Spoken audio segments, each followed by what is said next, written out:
Hi friends, ചപ്പാത്തിയുടെയും ചോറിൻ്റെയൊക്കെ super കോമ്പിനേഷനായ rajma നമുക്കിന്ന് കറിയാക്കിയാലോ? എങ്കിൽ നമുക്ക് തുടങ്ങാം.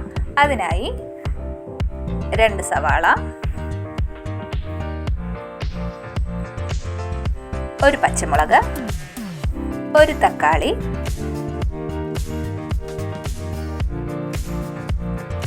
ഇഞ്ചി വെളുത്തുള്ളി ചെറുതായി ചതച്ചത്, കറിവേപ്പില, ഇവയെല്ലാം ചെറുതായി അരിഞ്ഞെടുക്കാം.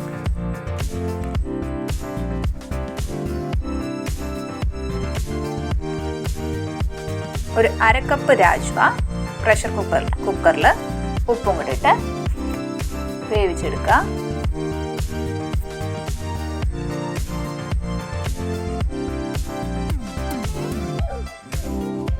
ഒരു 5 മണിക്കൂർ കുതിർത്തിട്ട് വെച്ച രാജ്മ കഴുകിയെടുത്ത് കുക്കറിനകത്ത് ഒരു 3 വിസിൽ കേട്ട് ഓഫ് ചെയ്യാം.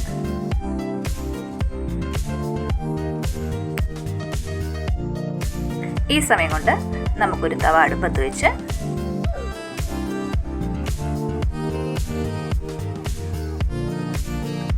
അതിലേക്ക് ആവശ്യത്തിന് വെളിച്ചെണ്ണ ഒഴിച്ച് കടുക് പൊട്ടിച്ചെടുക്കാം.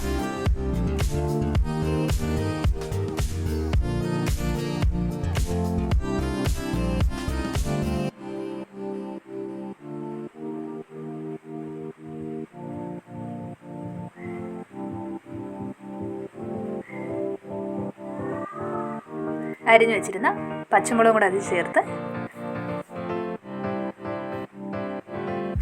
ഇഞ്ചിയും വെളുത്തുള്ളിയും കൂടെ ചേർത്ത്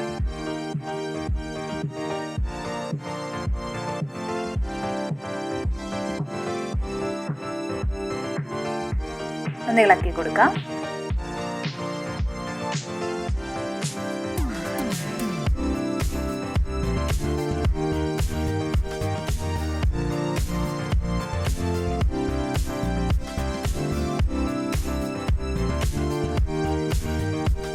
ചെറുതായി ഒന്ന് മൂത്ത് വരുമ്പോൾ നമ്മൾ അരിഞ്ഞു വെച്ചിരിക്കുന്ന സവാള ചേർത്ത് കൊടുക്കാം.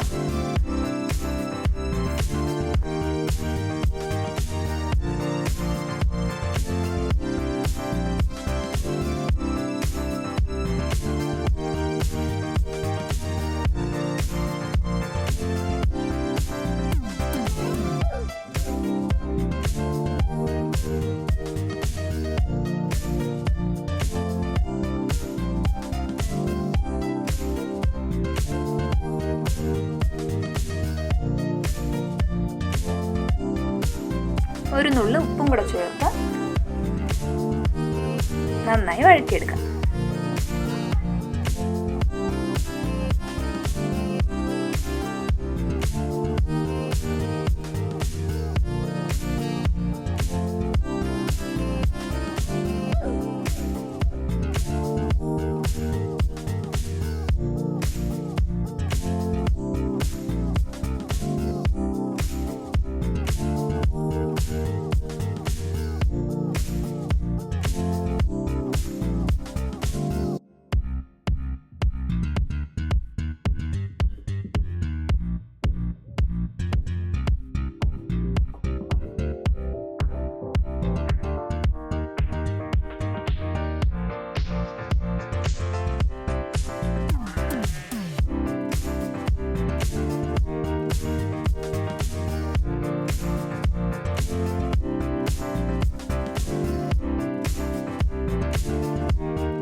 ഇതിലേക്ക് കറിവേപ്പിലയും കൂടെ ആഡ് ചെയ്ത് വഴണ്ട് വരുമ്പോൾ നമുക്ക് അരിഞ്ഞു വെച്ചിരിക്കുന്ന തക്കാളിയും കൂടെ ചേർത്ത് കൊടുക്കാം.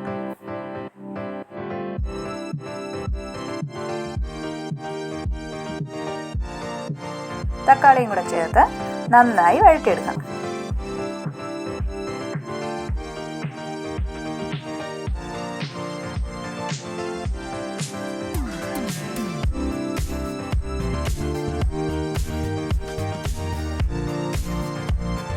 ഇതിലേക്ക് നമ്മൾ വേവിച്ച് വെച്ചിരിക്കുന്ന രാജ്മ ചേർക്കണം.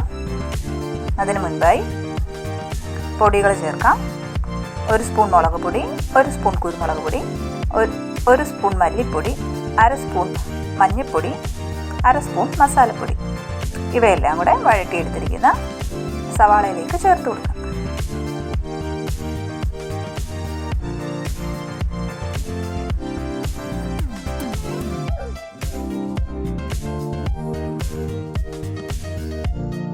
ഇളക്കി കൊടുക്കാം.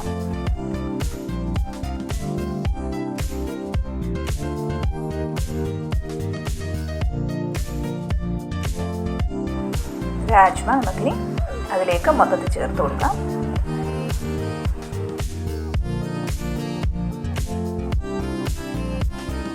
അര ഗ്ലാസ് വെള്ളവും കൂടെ ചേർത്ത് അടച്ചു വെച്ച് ഒരു 10 മിനിറ്റ് വേവിച്ചെടുക്കാം.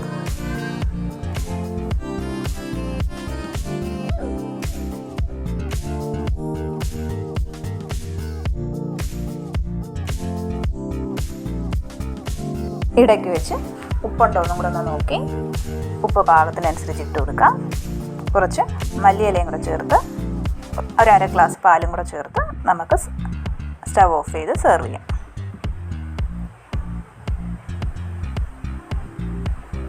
ഇറച്ചിക്കറി വെല്ലുന്ന രാജ്മ കറി ഇവിടെ റെഡിയായി.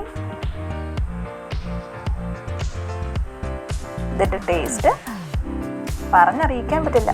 ഉണ്ടാക്കി തന്നെ നോക്കാം. അപ്പോൾ എല്ലാവരും ഇത് ട്രൈ ചെയ്ത് ഉറപ്പായും ഫീഡ്ബാക്ക് അറിയിക്കാൻ മറക്കല്ലേ.